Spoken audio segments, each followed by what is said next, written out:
Binding vows. What the hell is it really? This is probably one of the most non-restricting restrictions in all of anime and manga. But I'm not here to make a video dissing the binding vows. In fact, it's quite the opposite. So, hello people! In this video, we'll try to understand binding vows together.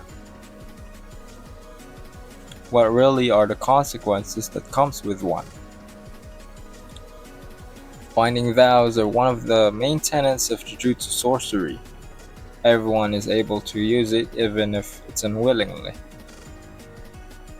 It's like a contract that one can have with themselves or with others. A person can impose a restriction or a condition to themselves to boost their curse technique or their cursed energy for that matter. One of the first examples, and in fact the first example that we've seen from this, is Nanami's overtime.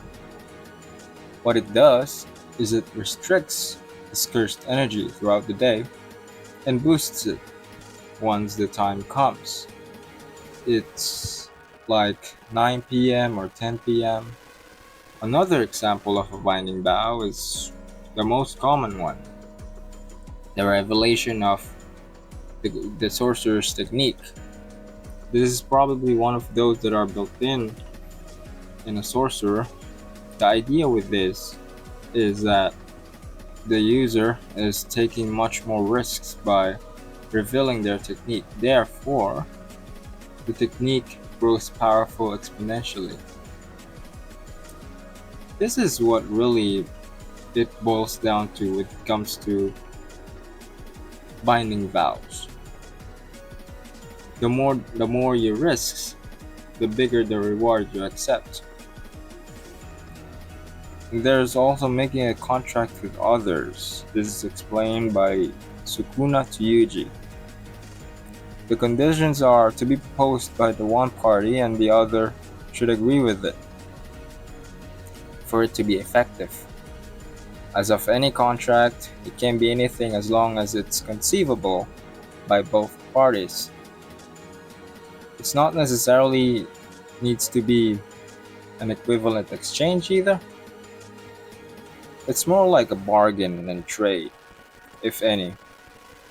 With Yuji and Sukuna, he basically offered Yuji to give back his heart for a minute of full control over his body, which of course we've learned later that is a very bad trade. But that's neither here nor there. Breaking a contract will result in a consequence, I put air quotes on that, of varying degrees.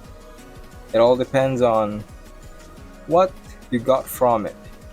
Currently in the manga, this is why I put air quotes on the consequences, it's still very vague.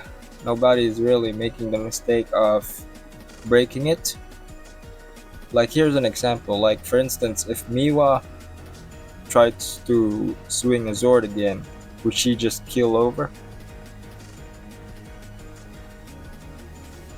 You can have as many contracts as you want, as we've seen with Sukuna, to the point where you'd question where the hell is he getting all these pieces that he's using for this to work. He's real savvy with this. Doing vows after vows, overlapping them. It's not supposed to be this easy though, that you can switch up on a whim. But he's Sukuna, so him and Gojo is pretty much exempted from anything about Jujutsu sorcery. They're on the league of their own. This part of the power system in Jujutsu Kaisen is the most interesting. By that I mean hella confusing. Maybe some of us are just dumber than rocks. That's more likely. But yeah, binding vows are about trade-offs. If it's with oneself, the much more you give up, the much more you gain. But if it's a deal with multiple parties, my understanding is that anything goes as long as it's agreed upon. That's what makes a binding vow between different people so powerful.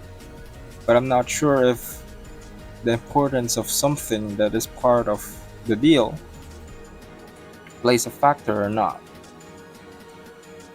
And that's binding vows. If you like the video, please like the video. If you are not yet, please subscribe. I'm making Jujutsu Kaisen videos all the time. And peace.